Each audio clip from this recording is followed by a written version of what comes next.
Big Mike here with Hayes Entertainment.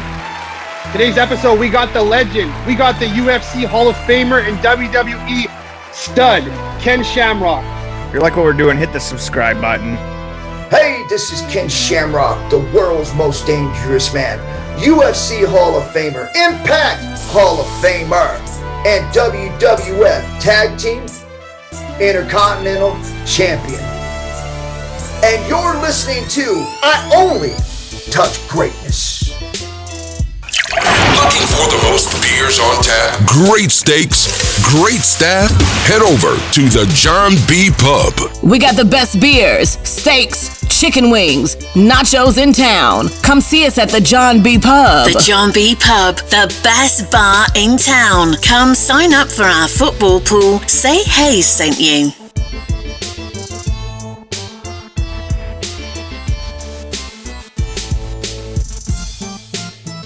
The number one sports podcast in Vancouver with Ryan Hayes and Big Mike.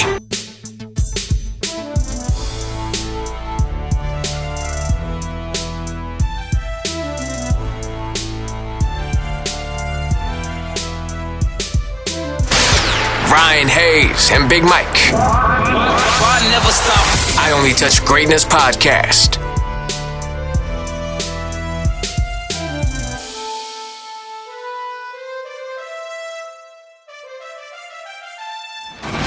Ryan Hayes and Big Mike are taking over the podcast scene in Vancouver. Get down or lay down. Lay down.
This is I Only Touch Greatness podcast with Ryan Hayes and Big Mike.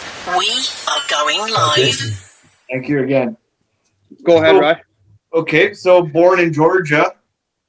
We know there's childhood wasn't great, but could you tell us some good stories from childhood and what it was like growing up? I would probably say my 16th birthday. My want to say foster dad or dad, who's my dad, but at the time he hadn't adopted me yet.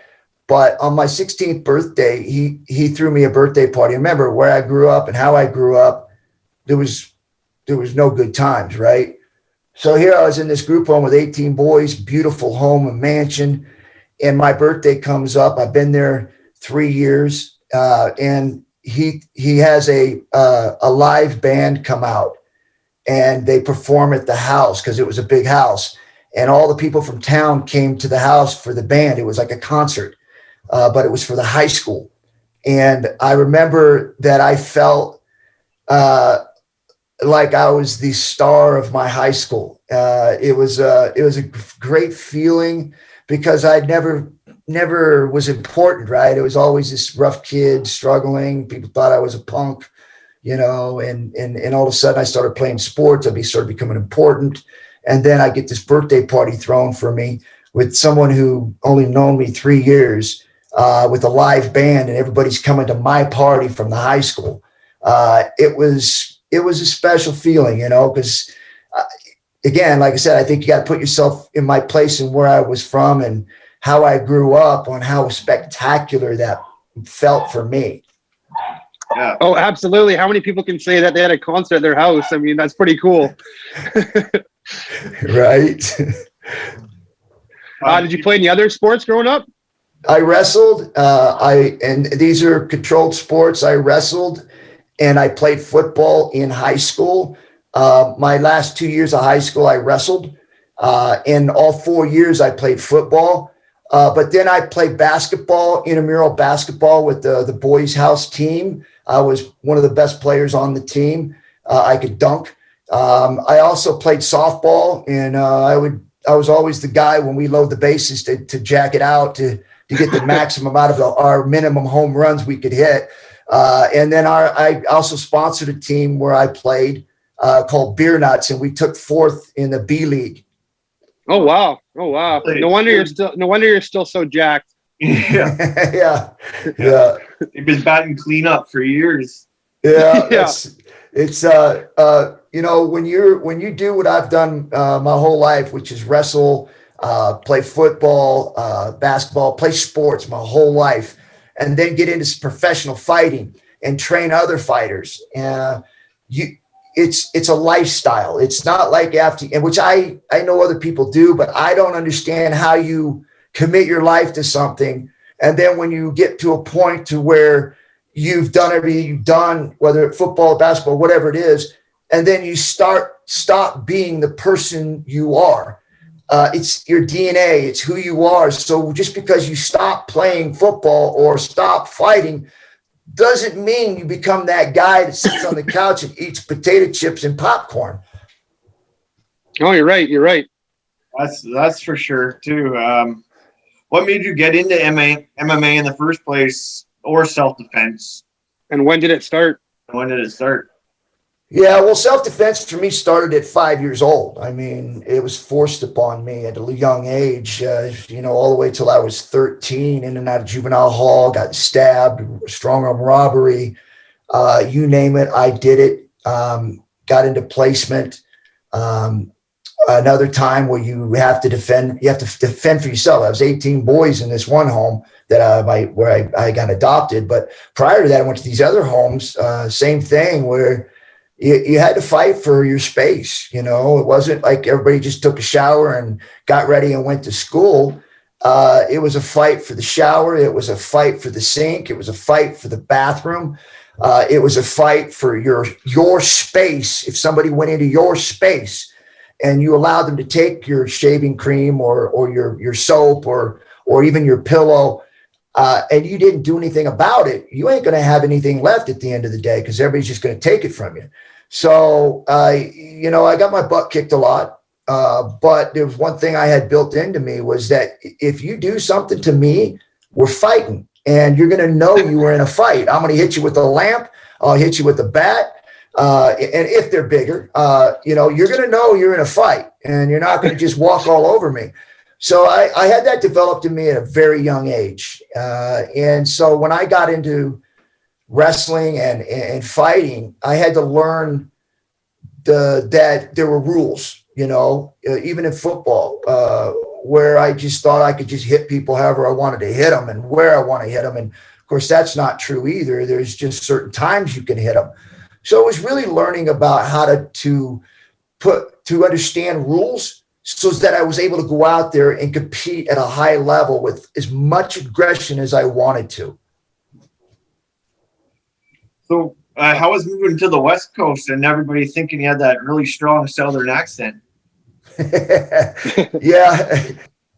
It's all good. So the last question I asked you was about your Southern accent and coming to the West Coast before you froze. Yeah, it gets real thick years ago when I started drinking, it get real thick and people thought I was part of the mafia or something, but it's definitely there. You can tell I'm from southern parts of the state. I get the same way. I have a Guinness, and all of a sudden, my Scottish accent comes in. Right? Yeah. If our stats are right here, you broke your neck in high school wrestling. What was that like, and coming back from an injury like that? Yeah, it was intense, because like I told you, I got there when I was 13 years old in the group home, and by the time I was a senior, I was relevant. I wasn't this punk kid getting ready to die or go to prison. Now all of a sudden, teachers wanted to help me with my work, and coaches wanted to make sure I got the grades, and it was important, and qualified. Actually, I think I was, 16, 17. So that was league. And then after that, so I think I was like 20 something and it was a long time ago, but I hadn't been beaten all year in wrestling. Wow. And I'd beaten 2 Nevada state champions, one at 185 and another one at 175, because Nevada and California were 2 different weight divisions. So I beat 2 different guys that had won state multiple times in their weight in Nevada. So I was ranked, I was getting there. And then I went into practice because I qualified for the run at state. And the team wasn't there. So they come in and clean the mats and push them together. And, we start practice. But, when we had this, I was the only one that qualified. So we had to bring people in and they just pushed the mats together and we didn't clean them. And we just started in practicing. And I remember I took a dude that was about 200 pounds, 205 pounds, and was wrestling with him. And I went to scoop him and pick him up, and I slipped and he fell on me. And I remember, me being down, but him getting up because it was takedowns. And I remember thinking to myself, okay, get up. I couldn't move. And next thing I know, I'm in a Star Wars board. They clamp me together. They take me to Redding, California, which is 2 hours away from Susanville. Find out I broke my neck. And it was that hard part because everything that I was relevant in, everything that made my life what it was in that day was because I was good at something. I was good at sports. And that made me relevant. If not for that, who am I? And so I remember when the doctor came in and said that I was done, like I was not going to play contact sports again.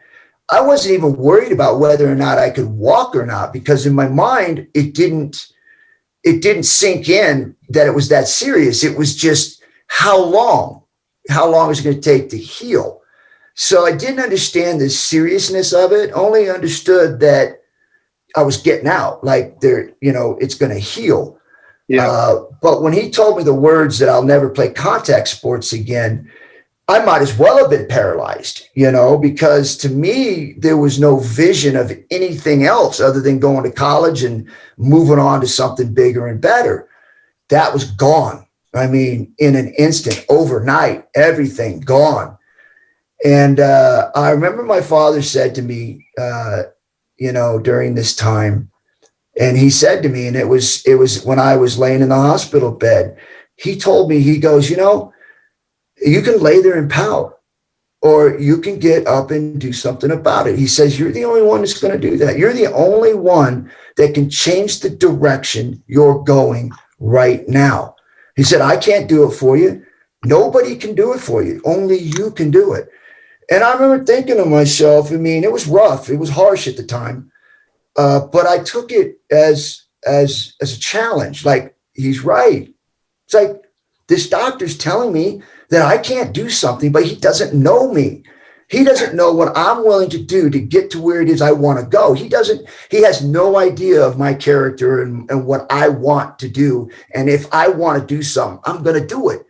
And I remember thinking like that. That's how I thought. And that's how I got myself back to playing college ball.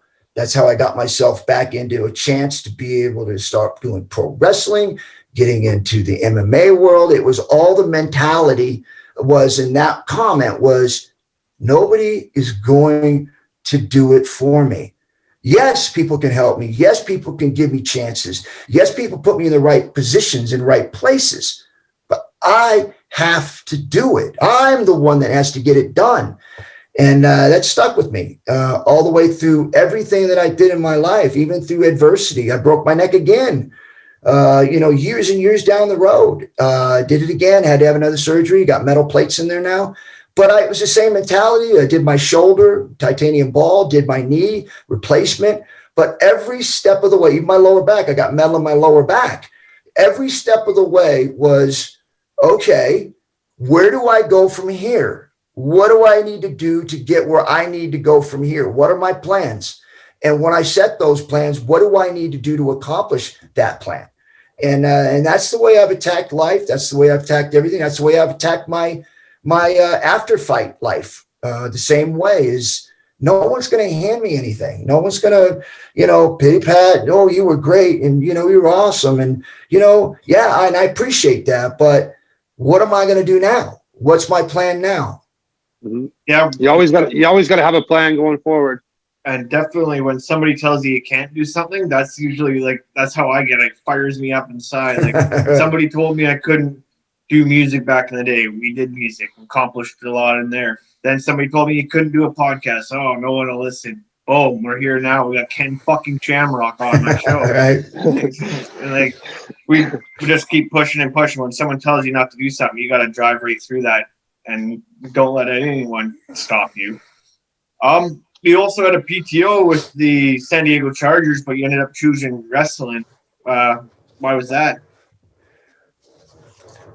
I just as we talking about, having to do things yourself, you have to make that decision. People can set you up and give you opportunities, but you have to do the work. And so when I had the opportunity to either one, go do a tryout, not that I was guaranteed anything, to go do a tryout for the Chargers or do pro wrestling. And I thought to myself, man, if I walk out there and I go and I try to do professional football, I'm thinking about, okay, can I still do what I did in college? Can I still hit people? The confidence with the neck, having it fused with, the bone chip out of my hip into my neck and fused. Will it hold up? It was a lot of thought. But at the same time, I'm also was thinking, how successful can I be at this with my own ability? And I thought to myself, this is going to be difficult because if I walk out there, I need, 10 other players to help me be successful. And, a whole team in order to win a championship or to win or be relevant as a champion. And I thought to myself, I'm going to bet on myself. I'm going to bet on that. I'm going to step into a wrestling ring and I'm going to step into an MMA ring, a no holds barred ring. I want to bet on myself that I'm going to get where I need to go because it's just on me. It's on me to step in and accomplish what I need to do rather than depend on other people to help me do it. And so I chose that really with all those thoughts in mind. And I've always been that kind of guy where I kind of weigh things out and try to see what the best direction for me as a person and what my character is and what my skill sets are to attack something that I believe that I'm going to be good at and to accomplish it. I don't want to put myself behind the eight ball and do something that I know that, I'm not going to be. And I could dunk a basketball. I could play basketball. I was good at it, but I wasn't 6'4". And those are things that you can't get around. I mean, yeah, there's some people can knock those threes down and, step back, but those guys are 6'3" and 6'4", right? I mean, yeah. Very, very, very, very, very minimum guys get in there that are 5'11", And so, you look at those things and as an athlete where you have all kinds of different skill sets to accomplish, pretty much any sport that you want to, but you have to look at the ones that you realize going, okay, I got a better chance at doing this. And I like it a whole lot more when I'm standing out there getting my hand raised rather than taking a picture with 32 other guys. True. That's a good way to look at it. I never thought about that. Yeah, if you were an animal, what would you be? Lion. Yeah. King of the jungle.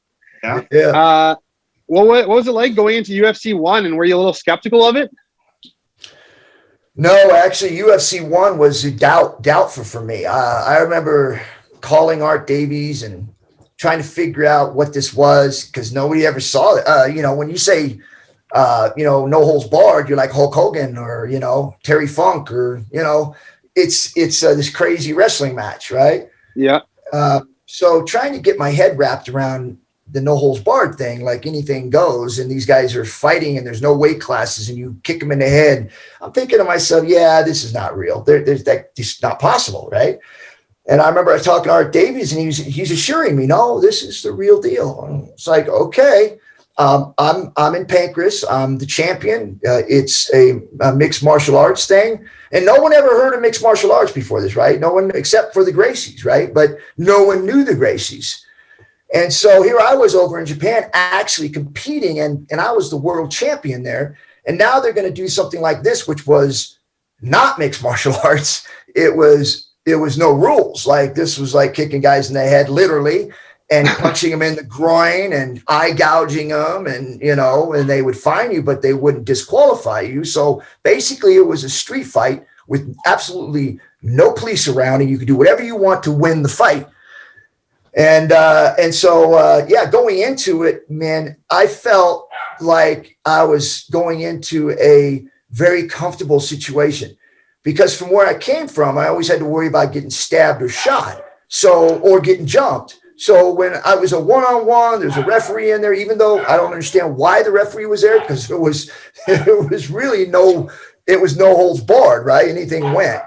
So, but I felt very comfortable going into this because I felt like, wow, like I was going to juvenile hall because I was beating people up. And now these guys are telling me, hey, you can do whatever you want now, just as long as it's within the octagon. You can go out and just destroy this guy and nobody's going to touch you. Nobody's going to say anything to you. And I was like, wow, I wish they would have had this for kids. I said, man, I'd have been a world champion already. And so for me, it was exciting. I remember watching the first fight where Gerard, kicked a sumo guy right in the face, Dewey.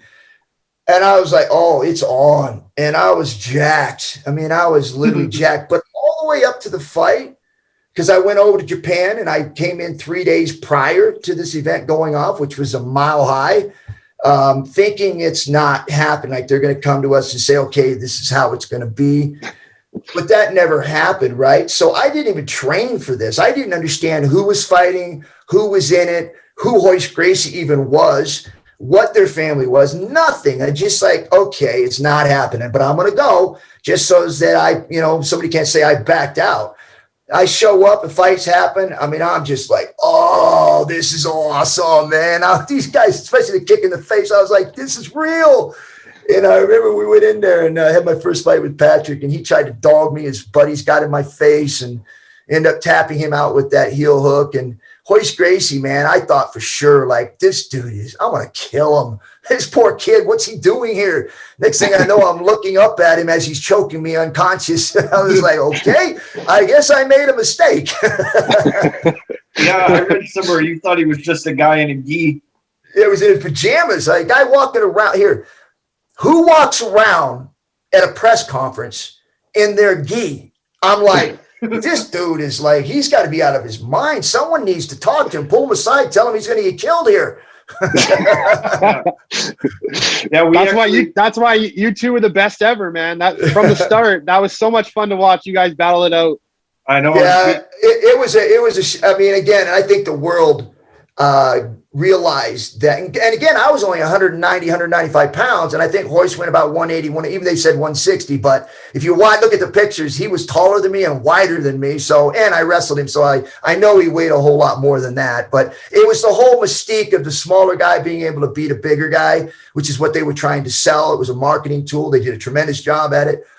But yeah, he weighed a whole lot more than that. I think we were closer to the same weight because I was, if you look at us, we looked about the same size. If you look at his height, he was at least 1 inch to 2 inches taller than me. His shoulders were wider than mine.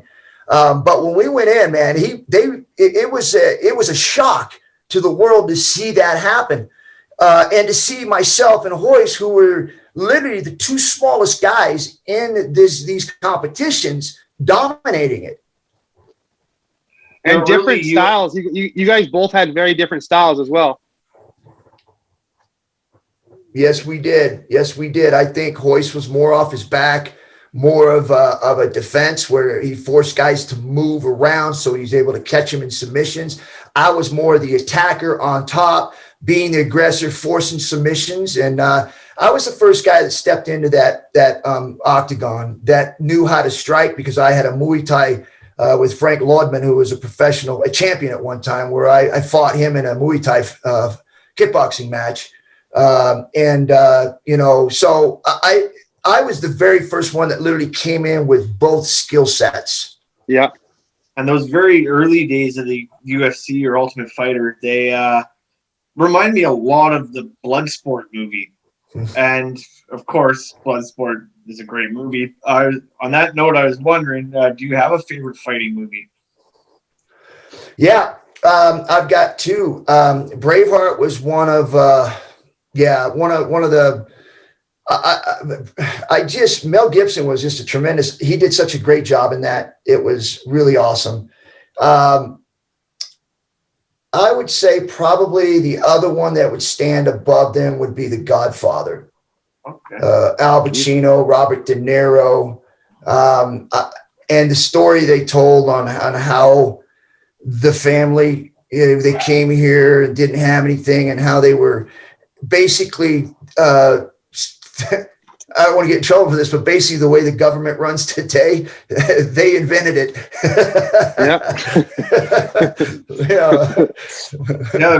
We actually had Hoist on a couple, maybe a month ago or so. And we've watched back those original fights between you and him multiple times. And geez, it was a great fight for sure. Go ahead, Mike. Sorry. Yeah, I was just going to say, and then UFC 3, you were supposed to fight him again. He dropped out because of an injury. And then UFC 5, you finally got your rematch. That was one that it seemed like every time that I fought Hoist, there was always something that it would change, or they put something in. And even in the first one where they took my shoes away. I mean, and people kind of laugh. What are you talking to? What does that matter? Unless you've ever been on a canvas before without shoes, it's a whole lot different. It was slick. So you don't have, just like when I fought Patrick Smith, if you'll see it, I literally, when I shot on him, I was slipping. I had to just like corkscrew, like just keep turning him until I got him to the ground, because I couldn't get my footing to pick him up or to sweep him or trip him, because I was slipping. So it was just a whole different surface, and not understanding that going into that fight, you just kind of go, whatever, I'm fighting. I don't care what they throw at me. I'm the best here, so it ain't going to matter. Of course, as you start becoming more professional and you start understanding that every little thing does count and it does make a difference. So they changed it several times on who I was going to fight, when I was going to fight. Didn't know until the day of who I was going to fight. And then, of course, taking away, guys wanted to wrap their hands. They said they couldn't wrap them. It's supposed to be no rules, anything goes. They said guys couldn't wrap their hand. They couldn't, but yet they let Art Jimerson wear one glove. Hoist Gracie could wear his gi. But I couldn't wear my wrestling shoes. Zane Frazier couldn't wrap his hands or wear his shin guards. So it was just a really weird thing. So we get past that, we go into the next one. I'm like, okay, I'm trained for this. I've got everything I need to know.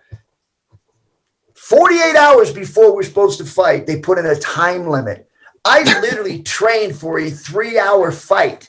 I would go with a guy every 5 minutes and have a fresh guy coming on me every 5 minutes for 3 hours. I trained for a 3-hour fight because I felt like that's what it was going to take to beat Hoist Gracie.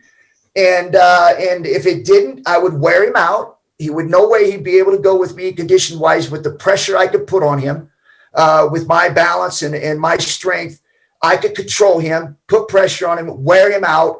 and then beat him however I want to beat him, because he wouldn't be able to lift his legs by putting pressure down on him constantly, headbutting him, constantly putting pressure on his sternum so he couldn't breathe. And then it worked out. If you watch the end of the fight, I wore his ass out in the 36-minute fight.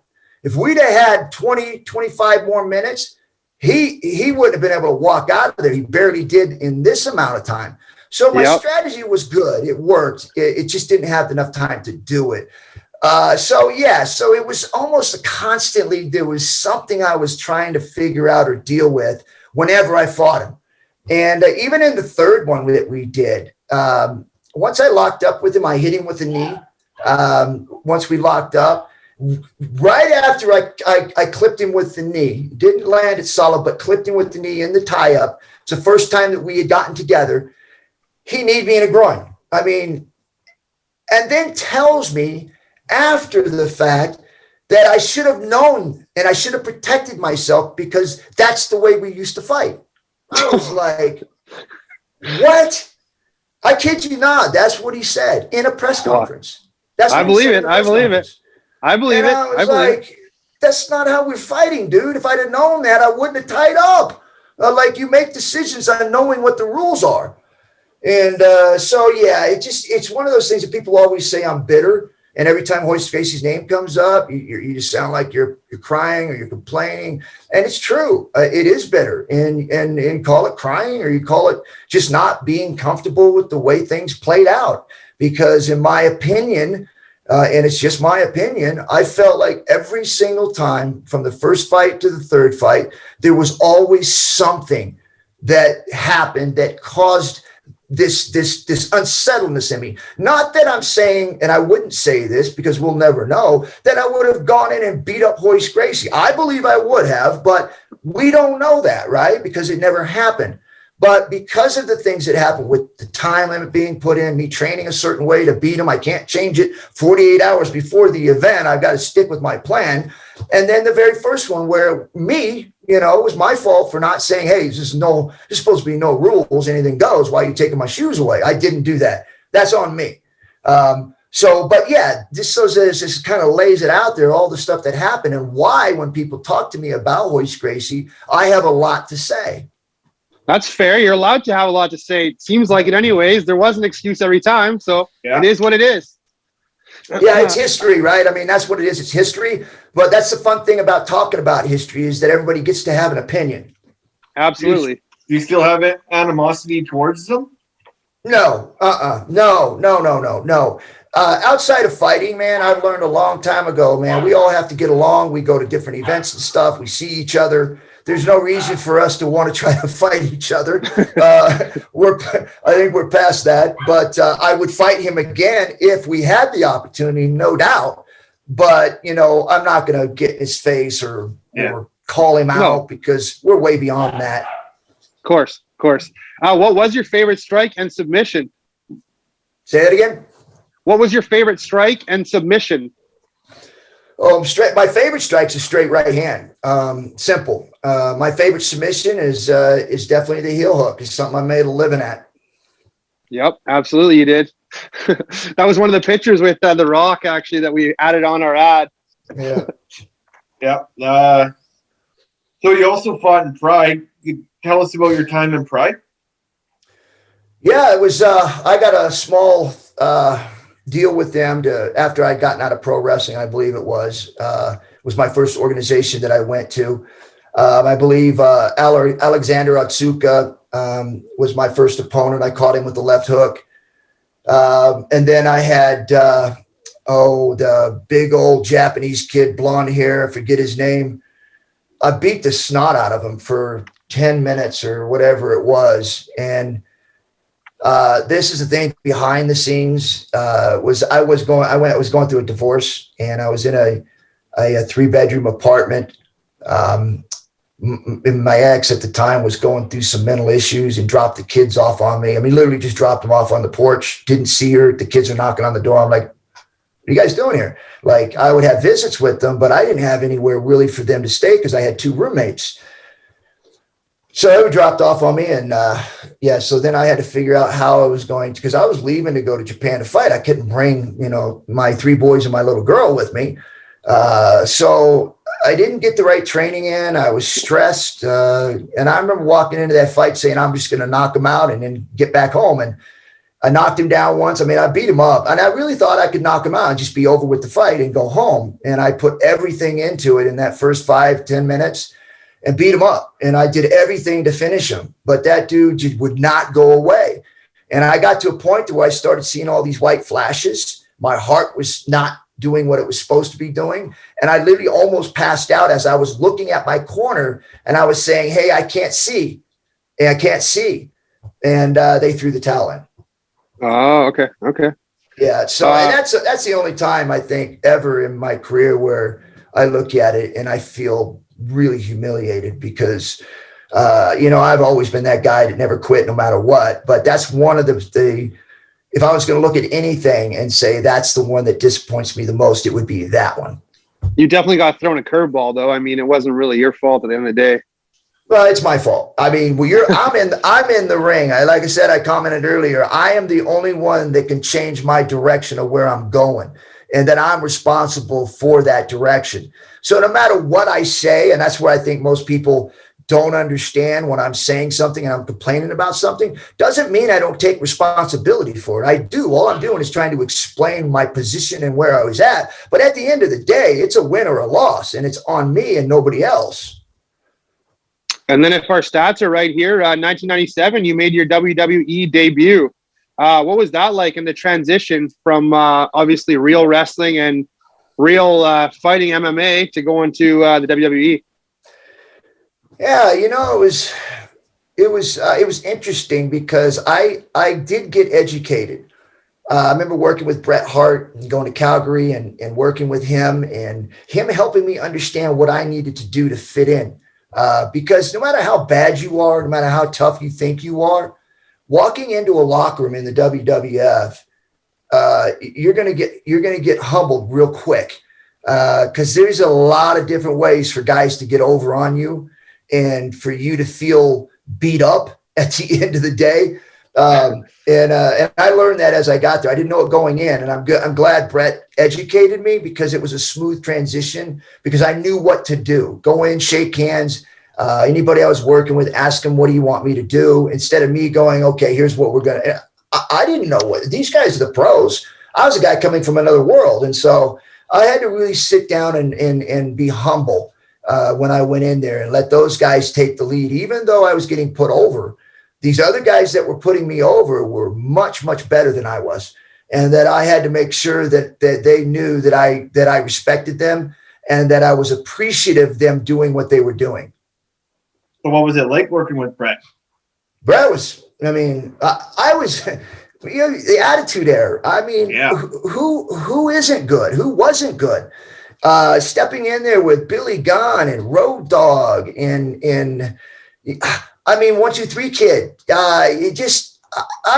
Those are the guys that were probably the ones that were at the lower end, even though those guys in any other generation be on top. But I had to work with Bret Hart, Stone Cold, The Undertaker, Shawn Michaels, Kane. I mean, the list could go on. Stone Cold, Steve Austin. I got to work with everybody. And that was something that I will always cherish because standing in the ring with those guys was like, you're looking, it'd be like a fan getting to go up and meet some of these guys. It's just, you're just like in awe that you're in the ring going, wow, I'm working with this guy. Or even step in when we did the Canadian against the USA. Yeah. It was the loudest. I'll never forget literally my skin was shaking from how loud the crowd was. It was just shaking. So it was amazing, man. I tell you, it was a lot of good experience, a lot of great experiences for me. I got to work with a lot of those guys. And I to this day, I'm still much appreciated for what they were able to do and to bring me where I'm at now in my wrestling career. So if you could sit down for dinner with someone famous, dead or alive, who would it be? Yeah, man. In pro wrestling, I think it would probably be the Andre the Giant. Yeah, Andre the Giant. that guy was the start of all of it, right? I mean, before it came on pay-per-view, he did the match with Hogan. Yeah, so I just like to pick his brain on how the old school, new school transition. What was the biggest difference? What was it like, right? I mean, going from town to town to territories. What was that like? Knowing that you could do a territory, get over there, and then go jump to another territory that hadn't seen you in 2 years. Yeah. So yeah, it would have been just kind of just picking the brain and knowing what that was. Another one, Bruiser Brody, yeah, another guy, just a different kind of talent, more of a tough guy. Picking his brain on how it was and his adjustments in pro wrestling. I would say that, yeah, for sure. Those two, I think would be really interesting. And then a couple of years back. Oh, go ahead, Ryan. Sorry. No, you go ahead. I asked 2 in a row. Okay. I was just going to say a couple of years back, you got inducted into the Hall of Fame for the UFC with Hoist. What was it like being the first recognized? When you're starting out in MMA or no holds barred, when we were doing it, I was doing a lot of things the first time, a lot of misunderstanding of what we're really doing and, not knowing who you're fighting or what style is what's legal, what's not legal, is a punch in the back of the head, right or wrong, things were changing constantly. And to be a part of that, it was unique and fun. But when you're at the end of the road and you're thinking, the only thing you're thinking about is like, okay, I'm going to be the greatest. I want to win. I want to be a champion. I want to be great. That's the legacy you want, right? No one goes into their prospective careers and goes, hey, I want to be a Hall of Famer. I mean, it's not something you think about. It's because that's not what's going to make you great, right? At least in your head. What's making you great is being the best. And then carrying on being the best and people recognizing you as you being the best in the world. Once you achieve that, you're pushing your things to being the best there ever was. Then once you do that, and that's all suggestive, right? No one can really say, hey, you're the greatest ever. It's an opinion. So once you do that, you don't realize that when you get inducted into the Hall of Fame, that you literally have just been told you were one of the best there ever was. Because to be in the Hall of Fame, you have to be. That's part of the credentials, is you got to be at that level to be the best there ever was, or at least in the conversation at that particular time in your career.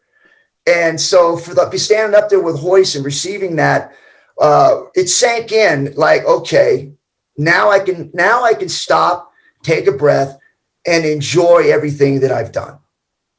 You spent many matches feuding, and a couple of years actually feuding with The Rock.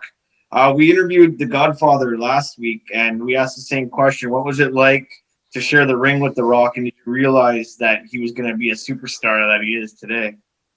Yeah, I got a bird's eye view. I mean, I'd like to think that, he really helped me become who I am. I was already the champion in the UFC and did what I did there. I was already accomplished, but in wrestling, he literally helped me become the world's most dangerous man.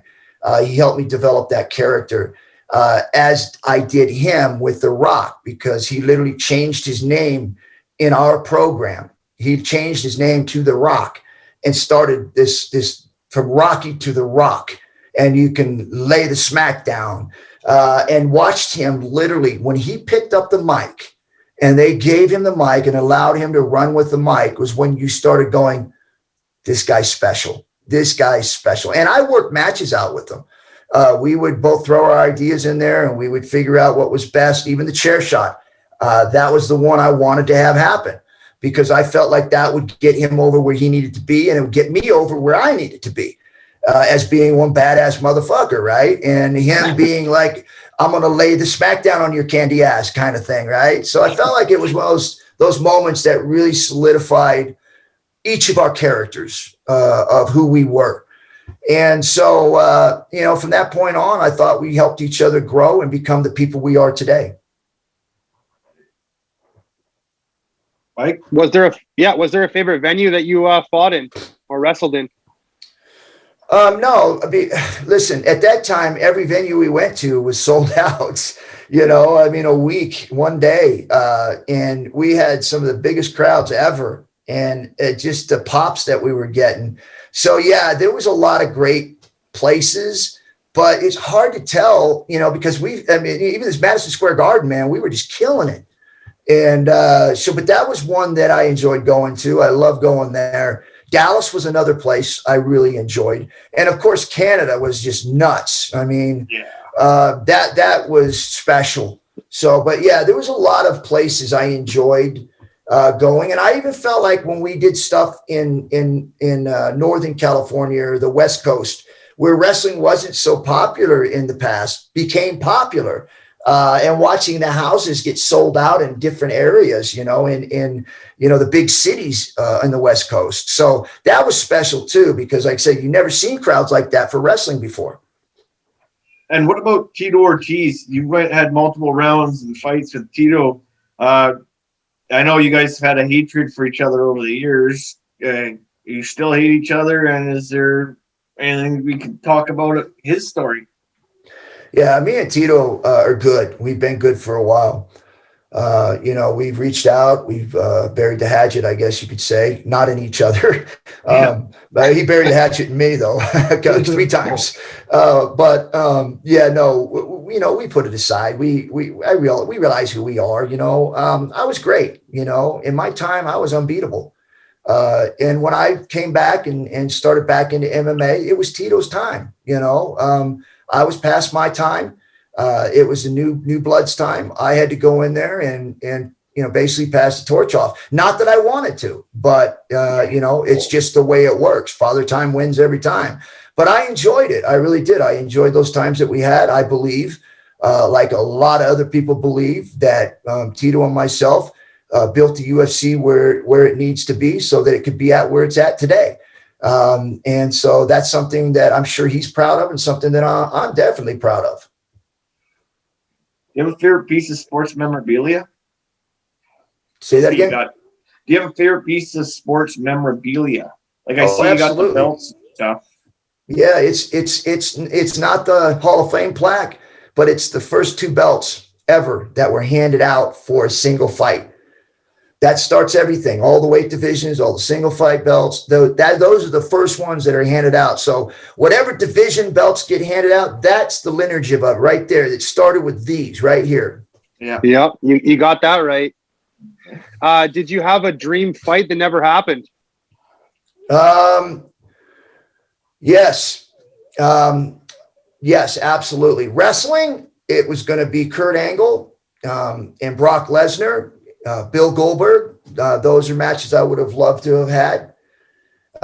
In fighting, Brock Lesnar, I thought that my matchup with him, because he was very weak at legs, that I would have been able to catch him in a leg lock like Frank Mir did, but I'm much better at leg locks than Frank is. But because I spent my whole career, that was my specialty. So I felt like I would have gotten out of his strength with his upper body, even though I was pretty strong myself. I would have been able to get out of that, be able to get down to his legs. Again, like I said, it's my opinion. I want people on here going, oh, you said he could beat Brock. No, I said that I wanted to have a fight with Brock and that I believe I could beat him. Don't mean that it's going to happen, but, as a fighter, you got to have confidence in yourself, and I always have. And I look at the matchup, too. I look at the style. I look at a wrestler and how wrestlers move. And most wrestlers I was able to handle pretty well. So over all the years, even WWE and TNA years, you never wrestled Kurt Angle? Never. Nope. Never had a match with him. You both had the ankle lock too. Yes. Yep. It would have been great. I thought that should have happened. Yeah. And they both broke their... Yeah, and you both broke your necks. Yeah. Yeah, right. Yeah. We'll see which one could break each other's neck. See which one gives out first. Yeah, and then put each other in an ankle lock. Yeah. Do you have any thoughts on Dana White today? Yeah, he's a genius, man. I mean, think about what he did with and how he was able to place USC in the right places, to be able to get the right fighters and to be able to build it up. He went out and got me, and that was his first positive move that helped in the direction they needed to go to get UFC where it was at. They brought me in because no one was getting over 30,000 buys. Tito Ortiz was a champion. He was fighting everybody, and nobody would be able to get the numbers they needed to get him out of the tank. And I told Dana White when he approached me, I said, I can do that. I said, I can do it. And he's like, yeah, man, he says, I can't pay you a whole lot. And I said, I'll tell you what, man, you just pay me when I do what I say I'm going to do.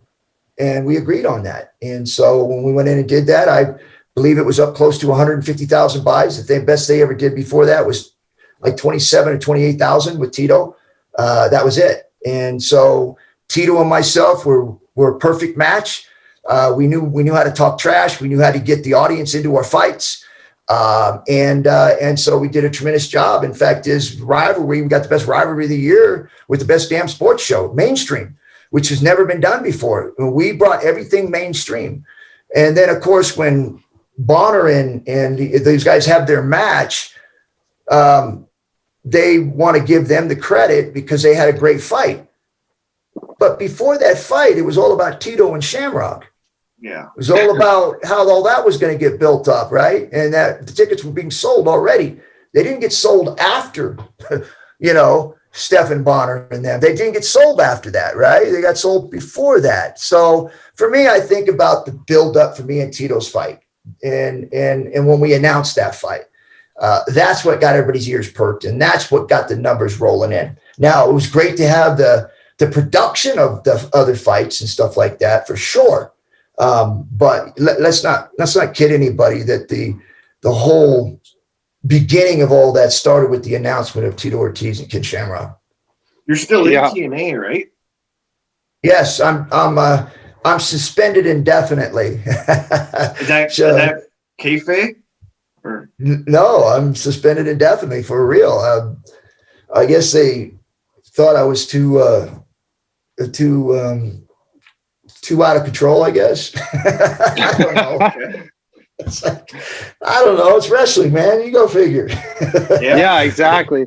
What was it like sharing the ring with Kimbo Slice? Yeah, before that, I didn't have a whole lot of respect for him. I felt, a lot of his stuff outside the ring wasn't a good look. But I felt like after I got to know him a little bit, he was trying to put himself in a better position. And I felt like he was going in the right direction. And I felt like when I fought him, it is just like with anything else. I have my perspective on it. I thought he tapped. I let go. I didn't let go, but I eased up on it. And when he popped up, I slid off. And of course, me being old with the knees and stuff that I had, I can't get up and down off the mat as fast as most people. So I got caught on my knees. And it is what it is. They stopped the fight with the punch where I felt like, well, I wasn't on my back. I wasn't flat out. And I felt like I could have kept going. But I get it.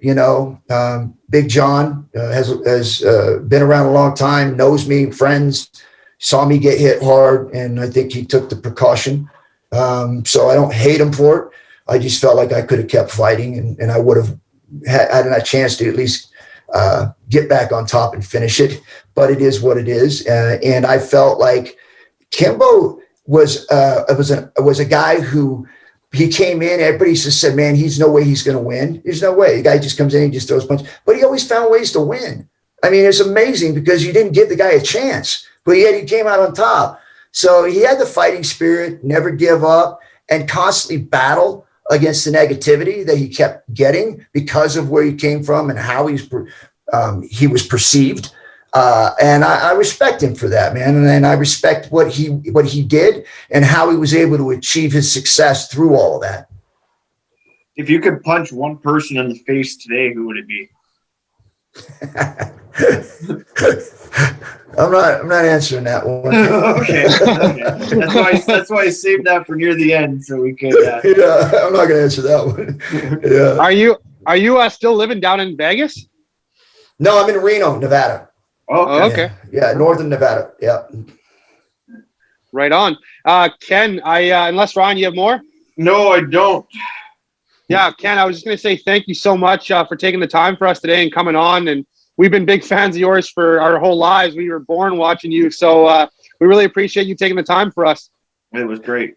Appreciate you guys having me on, and anybody wants to check us out, I'm sure you guys have it all posted out there, but KentShamrock.com is my website. We have all my social media on there. Check us out. Also, Valor BK, those of you know what that is my bare knuckle league. We did one fight, then we got hit with COVID. We chose not to do any more fights until COVID lifted.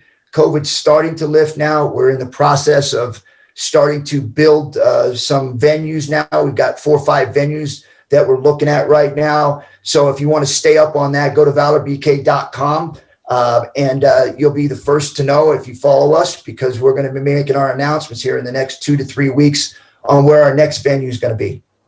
Hopefully you guys can get Chris Lieben in on that. I know he loves that bare knuckle shit. Yeah, Lieben's a stud, man. Love the guy. Yeah, me too. We had just had him on a couple weeks back as well, Lieben, and he'd just taken, I guess he had just fought a couple nights before because he had a huge gouge in the eye. Yeah, I don't think he's comfortable unless he's got a scar on his face. Yeah. If you're looking for a mug, perhaps a hoodie, head on over to IOnlyTouchGreatness.com.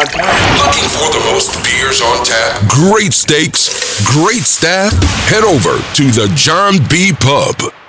We got the best beers, steaks, chicken wings, nachos in town. Come see us at the John B. Pub.